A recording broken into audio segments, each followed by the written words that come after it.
about surfing. Yeah. You sent over some really cool clips from a podcast called Riding the Waves. It's a good one. I gotta say, I was hooked just from the start. Yeah. I feel like it's almost more than just a sport, though. It's a lifestyle. It's like, yeah, there's a whole culture around surfing. Yeah, and it goes back, thousands of years. Oh, really? The roots are really ancient. It originated in Polynesia. Wow. And it wasn't just for, hanging out and having fun. Right. It was really spiritual. Oh, wow. It was practiced by chiefs and warriors. Mm. And imagine, riding the waves was a way to showcase your strength, your connection to the ocean. I see. It was a real display of power and skill. So it was almost like using the ocean to test your limits. Yeah, exactly. That's fascinating. Yeah. It's like a whole different way of thinking about the ocean than just like something to swim in. Right, yeah. Yeah, so like when surfing It's kind of like hit the rest of the world. The modern era. Yeah. How did people react to it? Well, when European explorers first saw surfing in Hawaii, they were just amazed, like completely blown away. It was just unlike anything they had ever seen before. Right. This kind of dance between humans and massive waves. Yeah.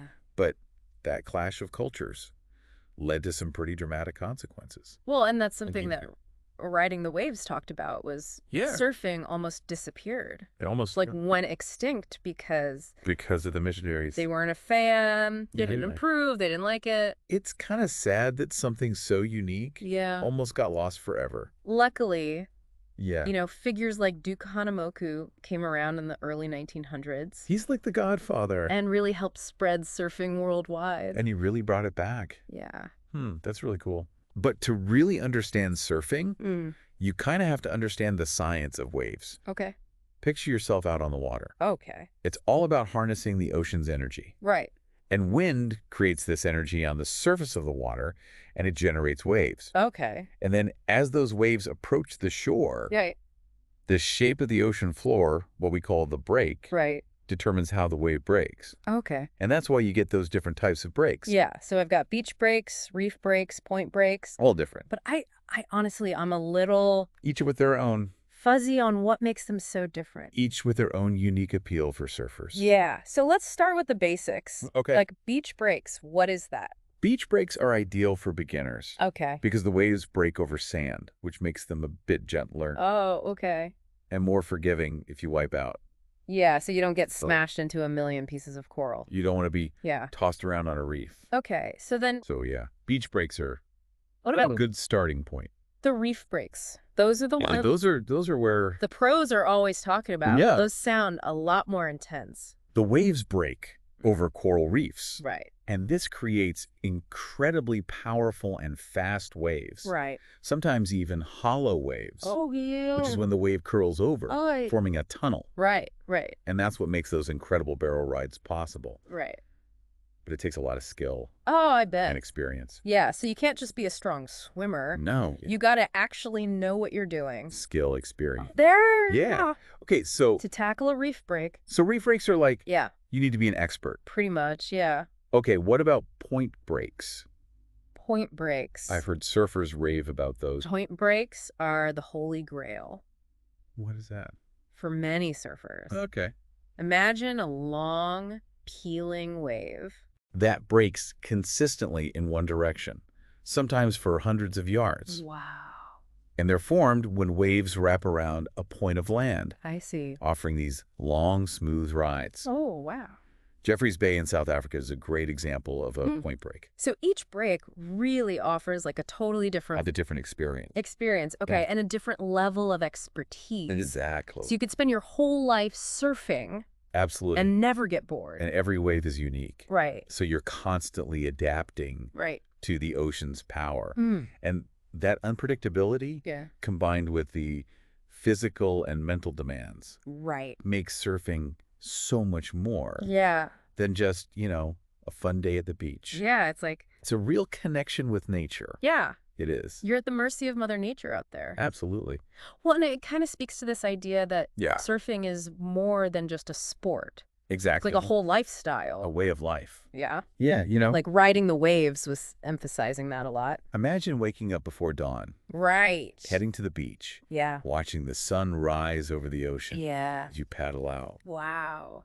It's just incredible, that feeling of being connected to the rhythm of the ocean. Totally, yeah. And there's just something magical about sharing that with others, too. Well, yeah, and you always see these groups of surfers out there. And the camaraderie. Yeah, they're all cheering each other on. Yeah, that's a huge part of surf culture. It seems like a really strong community. Yeah, people from all walks of life. Really? Yeah, united by this passion for the ocean and the thrill of riding waves. Yeah, very cool. And of course, you've got all the gear, the boards, the wetsuits, the wax. Yeah. It's a whole world. That's a whole nother episode right there. Yeah, absolutely. Really, all the gear. We could do a whole deep dive on surf wax. Right, exactly. Well, and it's cool, Riding the Waves was saying that surfing really is for everybody. It is. It doesn't matter your age or your background, your skill level. It's for everyone. There's a place for you out there. Exactly. And they even had a pro surfer on Riding the Waves. Oh, really? Talking about what makes surfing so special. What did he say? He said, it's pure freedom. Wow. When you're out on the water, it's just you and the elements. Everything else melts away.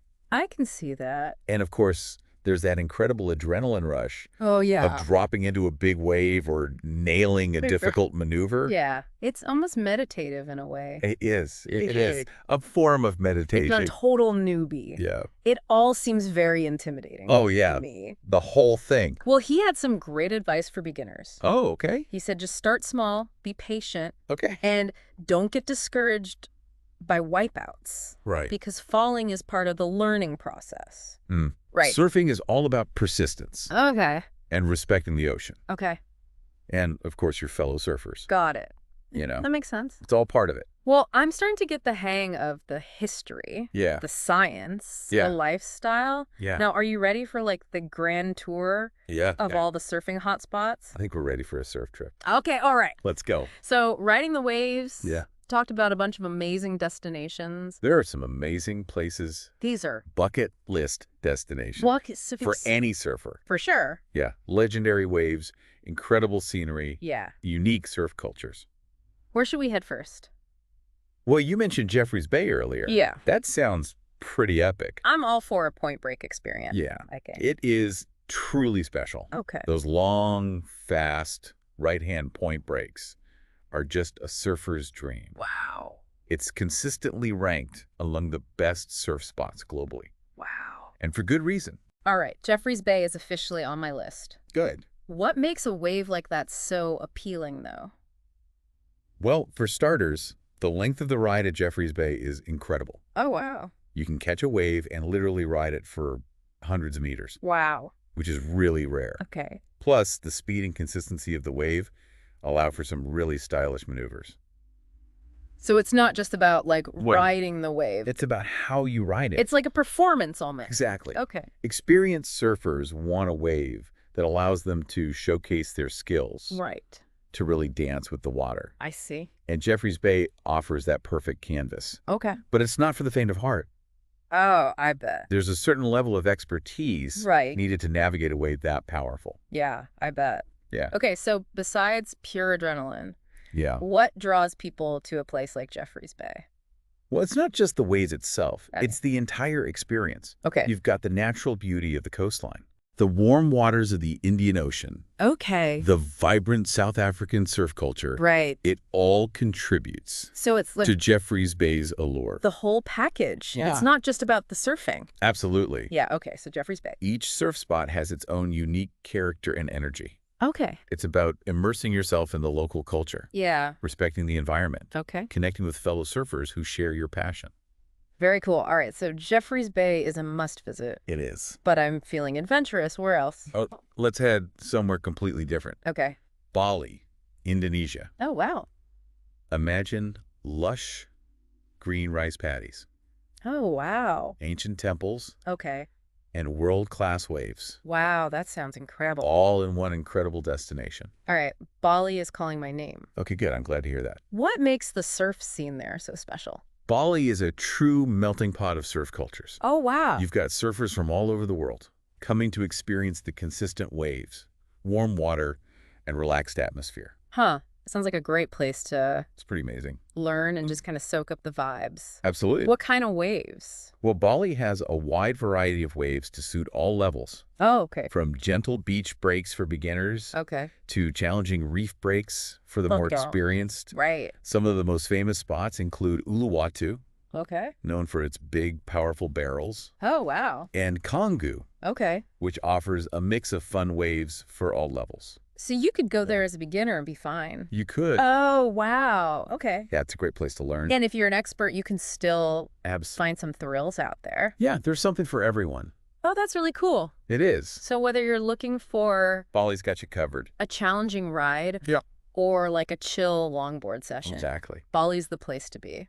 It is. And beyond the surfing, Bali's culture is just incredibly rich and welcoming. Really? Yeah, it's a place where you can really immerse yourself in the local lifestyle. I see. From yoga and meditation to delicious food and traditional ceremonies. It sounds like the complete package. I think so. Amazing waves, vibrant culture, stunning scenery. What's not to love?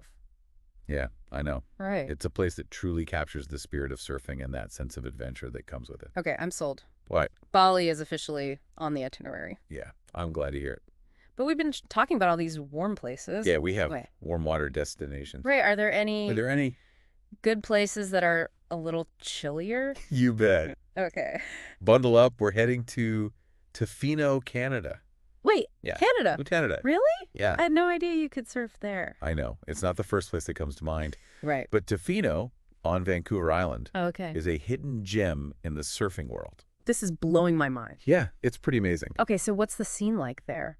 Think rugged coastline, misty forests, and powerful cold water waves. Wow. It's a totally different experience from the tropical vibes of Bali or Hawaii. Yeah.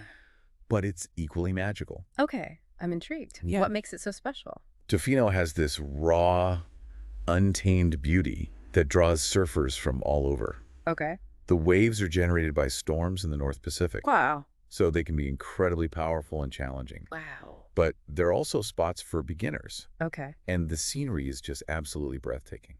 So you get that adrenaline rush of the cold water. You do. But also just like this incredible natural beauty. Exactly. Oh. And the community in Tofino is super welcoming and down to earth. Oh. It's a place where you can really escape the crowds and experience the true spirit of surfing.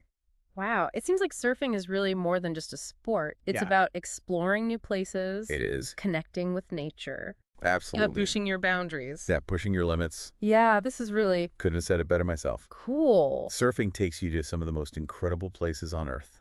Both physically and mentally. All right. Well, this is just the beginning of our surf adventure. This is just the start. Stay tuned for part 2 of our deep dive into the world of surfing. Yeah. Where we're going to explore the gear. All right. The gear? I have to admit, I'm a little overwhelmed by all the different surfboards. Yeah. There's like a board for every occasion. It's true. It seems like. The variety can be a bit daunting. Yeah. But that's also part of what makes surfing so versatile. Okay. There's a board out there for every skill level, wave type, and surfing style.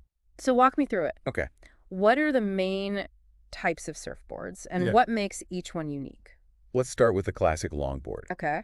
These are the boards that were traditionally used in ancient Polynesia and Hawaii. They're typically 9 feet or longer. Wow, okay. With a rounded nose and a wide, stable platform. So longboards are all about like stability and cruising. Exactly. Okay. Longboards are great for beginners. Right. Because they offer a lot of stability and glide. Okay. They're perfect for catching smaller waves and riding them with style and grace. It's like gliding across the water. Yeah. Almost like dancing. That's a great way to put it. Yeah. Longboarding is all about flow and connecting with the wave's energy. Okay, so longboards are for cruising. Yeah. What about when you want to start like turning and maneuvering on the wave? That's where the shortboard comes in. Okay. These boards are typically between 5 and 7 feet long. Okay. With a pointed nose and a narrower profile. Right. They're designed for speed, agility, and performing those more radical maneuvers. So shortboards are for the thrill seekers. You got it. The ones who want to rip and tear. Yeah, they want it. Okay. Shortboarding is a high-performance style of surfing. It requires a lot of skill and athleticism. Okay. Think aerial maneuvers, sharp turns, and riding inside the barrel. That's incredible. Pretty amazing. I can see why it's so popular. Yeah. But it definitely seems a lot more challenging It is. than longboarding. Shortboarding demands a higher level of fitness, balance, and wave knowledge. Yeah. But the rewards are equally high. Yeah, I bet. There's nothing quite like pulling off a radical maneuver on a fast-moving wave. Oh, I bet that adrenaline is like next level. It's amazing. Okay, so we've got longboards for cruising, shortboards for performance. Right. What about everything in between? Well, there are tons of variations in hybrid boards that blur the lines between longboards and shortboards. Okay. One popular option is the fun board. Okay. Which is essentially a shorter, more maneuverable longboard. So it's kind of like the best of both worlds. Exactly. Okay. Longboards are great for surfers who want a board that's stable and easy to paddle. Okay. But also allows for some turning and carving. Okay, that sounds like a good option for me. Yeah, there you go. I'm still figuring things out. Yeah, it's a good middle ground. Are there any other types of boards we should know about? Oh, yeah. There are guns, which are designed for big waves. Okay. Fish boards, which excel in smaller, mushy conditions. Okay. And even stand-up paddle boards. Right. Or SUPs. Nice, yeah. Which are becoming increasingly popular for cruising and exploring. The possibilities are endless. They really are. I'm starting to see why people get so obsessed with surfing. Yeah, it's addictive. It's not just a sport. It is a whole lifestyle. It's art, skill. Yeah. And a deep connection with the ocean. And speaking of connection with the ocean, yeah, I think it's important to talk about the environmental impact of surfing. Absolutely. And how we can all kind of do our part to protect this amazing resource. That's a great point. We've been talking about all this fun stuff. Yeah, all the amazing aspects. But it's important to be mindful of the impact that we're having. What are some of the key things we should be thinking about? Yeah, what are some of those things? Well, one of the most pressing issues is plastic pollution. Right. From water bottles to lost fishing gear. Yeah. Plastic waste is a major threat to marine life and ecosystems. It's heartbreaking to see all the plastic in the ocean. It is. As surfers, what can we do to combat this problem? Well, the most important thing is to be aware of our own plastic consumption. Right. Reduce, reuse, recycle. Right. Those 3 R's are crucial. Yeah. Always bring a reusable water bottle with you to the beach. Right. And avoid single-use plastics whenever possible. Okay, those are good tips. Yeah. What about things like sunscreen and surf wax? Ah, yes. And I know those can have an impact as well. You're absolutely right. Yeah. Look for reef-safe sunscreens. Okay. That don't contain harmful chemicals like oxybenzone and octinoxate. Okay. These chemicals can damage coral reefs and other marine life. Oh, wow. I had no idea. Yeah, it's important to be mindful. I'll definitely be making the switch to reef safe. I'm glad to hear that. Yeah. What about surf wax? And as for surf wax, there are now eco-friendly options available. Okay. Made from natural ingredients like beeswax and soy wax. Oh, cool. I didn't know that. Yeah, so there are good alternatives out there. I'm all for making more sustainable choices. Good. Yeah. Especially when it comes to something that I love as much as surfing. I think that's great. Yeah. Another important aspect of being an environmentally responsible surfer is respecting the local ecosystem. Right. Be mindful of where you walk. Avoid trampling on delicate vegetation or disturbing wildlife. Right. We're just visitors there. Exactly. We're guests in these beautiful places. Yeah. And it's important to tread lightly. I like that. Yeah. And when you're out on the water, yes, be aware of your surroundings. Be aware. Yeah. Avoid paddling through sensitive areas. Right. Like coral reefs or kelp forests. Right. And be respectful of marine animals. Right. So it's all about finding that balance. That is. Between enjoying the sport we love. Yeah. But also protecting the place that lets us do it. Being responsible stewards of the ocean. Yeah. Couldn't have said it better myself. This conversation has really opened my eyes to the importance of sustainability.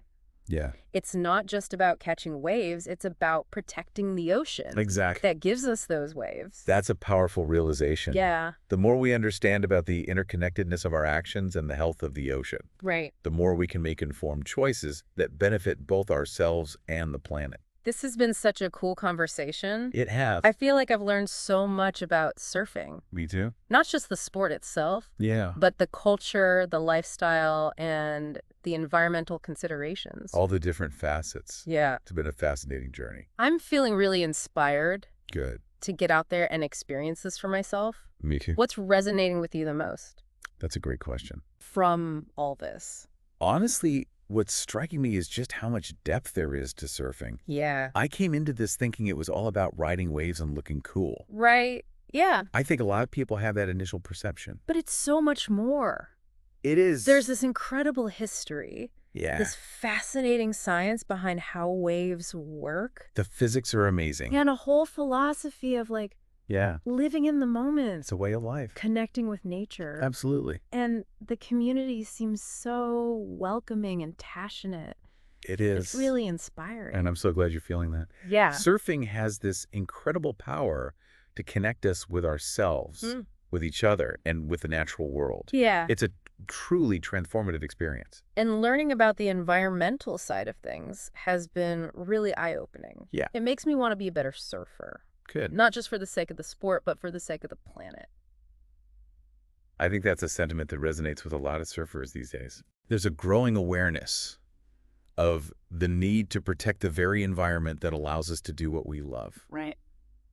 And it's inspiring to see so many people stepping up and making a difference. Well, this is just the beginning. This is just the start Of our surf adventure, folks. We ready? Stay tuned for part 3 of our deep dive into the world of surfing. All right. Where we're going to explore some of the deeper themes that Riding the Waves brought up. All right. Sounds good. I'm really fascinated by this idea that surfing is more than just a sport. Yeah. It's almost like a philosophy or like a way of looking at life. It's true. It has a way of teaching you lessons that extend far beyond the waves. Yeah, one thing that really struck me was this concept of flow state.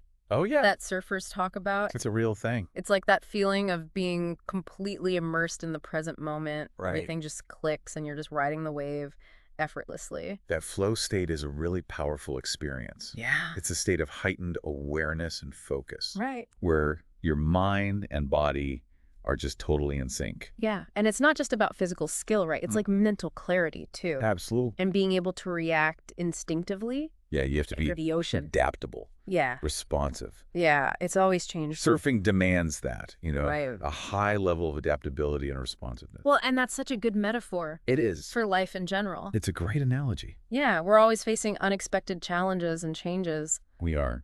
Surfing teaches you to just stay calm, focused, adaptable. It does. Even when things get rough. You can't control the waves, but you can learn to work with them. I like that. To adjust your approach based on the energy and rhythm of the ocean. Yeah, that's a good one. Yeah. Embrace the uncertainty. Absolutely. Find joy in the process, even when you wipe out. Even when you wipe out, because falling is inevitable. Right. Both in surfing and in life. Yeah, I feel like that's a huge part of surfing. It is. It's just that resilience. It's about getting back up Yeah. and trying again. You're going to fall, but it's about getting back up. Exactly. Surfing isn't about conquering the ocean. Right. It's about finding harmony with it. It's about respecting the power of nature. Right. And understanding our place within it. Okay, I like that. Yeah. Another theme I really liked was this idea of stoke. Stoke. That pure joy and exhilaration. Oh, yeah. Stoke is contagious. Yeah. It's infectious. When you see somebody get stoked about something. It's that enthusiasm and passion that draws people to surfing. Yeah. And keeps them coming back for more. It's like a reminder to find joy in the simple things. It is, to appreciate the beauty of the natural world. Yeah, and to never lose that childlike sense of wonder. Yeah, that sense of awe. Yeah. And it's not just about individual stoke, right? Right. It's about sharing that stoke with others. Right. Creating a community of people who are united by this love. Yeah, and for the ocean and the thrill of riding waves. Yeah. What makes the surfing community so special? It's welcoming. It's inclusive. Yeah. It's a group of people who are always willing to share their knowledge, their passion, and their stoke with others. It's really cool. It is. It's a reminder that we're all connected. Yeah. And that we can find joy and support in those shared experiences. Listening to Riding the Waves and having this conversation, it's really shifted my perspective on surfing. Good. I'm glad. It's not just a sport. It's a way of life. It's a philosophy. Yeah. A connection to something bigger than ourselves. Yeah. And who knows, maybe this deep dive I hope so. has inspired some of our listeners to give it a try themselves. It's an incredible journey. Yeah. It has so much to offer. So to all our listeners out there, whether you're seasoned pros or just curious beginners, absolutely, we encourage you to embrace the stoke, respect the ocean, and never stop exploring. And if you ever find yourself riding a wave, remember what we talked about today. Feel that connection to nature. Embrace the challenge. And savor the pure joy of the ride. This has been the Deep Dive, folks. It has. Thanks for hanging 10 with us today. Thanks for listening, everyone. We'll catch you on the next wave.